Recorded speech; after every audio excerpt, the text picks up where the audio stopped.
जय शिवराय मित्रांनो, सर्वात प्रथम तर सर्व शेतकऱ्यांचं हार्दिक अभिनंदन की तुमच्या खात्यामध्ये PM किसान सन्मान निधीचे 2000 रुपये जमा झाले आहेत।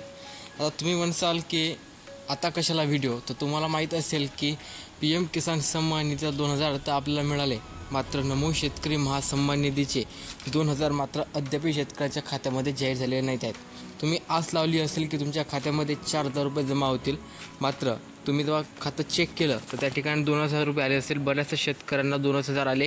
हे 2000 आल्यानंतर बऱ्याचशा शेतकऱ्यांनी मला कॉल केला की दादा आम्हाला 2000 आले, आमची काही तांत्रिक अडचण आहे का नमोच्या हप्त्यासाठी आम्ही अपात्र झालो। तर म्हणून हा व्हिडिओ तुमच्यासाठी बनवण्यात आला आहे की या योजनेसाठी तुम्ही अपात्र आहात, हा 2000 रुपयाची रक्कम तुम्हाला मिळाली तर ते नमोची जी रक्कम आहे ते कधी मिळणार आहे, सर्व अपडेट पाहूया। तत्पूर्वी तुम्ही जर आपल्या चॅनलवर नवीन असाल त्वरित आपल्या चॅनलला सबस्क्राईब करा आणि बेल आयकॉनवरती सेट करा, कारण की अशाच महत्त्वाच्या व मोठ्या अपडेट तुम्हाला आपल्या चॅनलवरती मिळत राहतात। तर मित्रांनो, कुठलीही तांत्रिक अडचण नाही आहे किंवा तुम्ही अपात्र झालेले नाहीत। शासनाचे एकूणच तुम्हाला हा जो हप्ता आहे तो पाठवण्यात आलेला नाही आहे। तुम्ही PM किसानचा जो हप्ता तुम्हाला मिळत असेल तर 100% नमोचा हप्ता तुम्हाला मिळणार आहे आणि तुम्ही यासाठी अपात्र नाहीत आहात। नमोचा हप्ता राज्य सरकारनं जाहीर केलेला नाही आहे। तर मित्रांनो, राज्य सरकार कधी करणार आहे हप्ता जाहीर, असं पहिल्यांदा नाही तर खूप वेळा राज्य सरकारनं केलेलं आहे की नमोच आपल्याला PMचा हप्ता सर्वप्रथम मिळतो, नमोचा हप्ता शेवटी मिळत असतो। तर 15 ऑगस्टपर्यंत आपल्याला नमोचा हप्ता जाहीर होणार आहे, कारण की राज्यामध्ये आता देवेंद्र फडणवीस यांची महत्त्वाची सभा होणार आहे।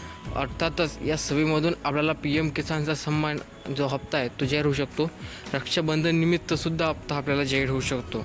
लक्षात ठेवा, रक्षाबंधन निमित्त PM आपल्याला नमो शेतकरी महासन्मान निधीचा 7वा हप्ता हा जाहीर होणार आहे, अशी जे सूत्रांकडून माहिती आहे ते समोर येत आहे आणि 100% त्या दिवशी आपल्याला मिळू शकते, कारण की PMचा मिळाला आता नमोचा जास्त वेळ लागणार नाही आहे। मागे आपण पाहिलेलं होतं की 1 महिन्यावरूनसुद्धा कालावधी यासाठी लागला होता, जेव्हा PMचा मिळाला 1 महिन्यानंतर आपल्याला नमोचा मिळाला।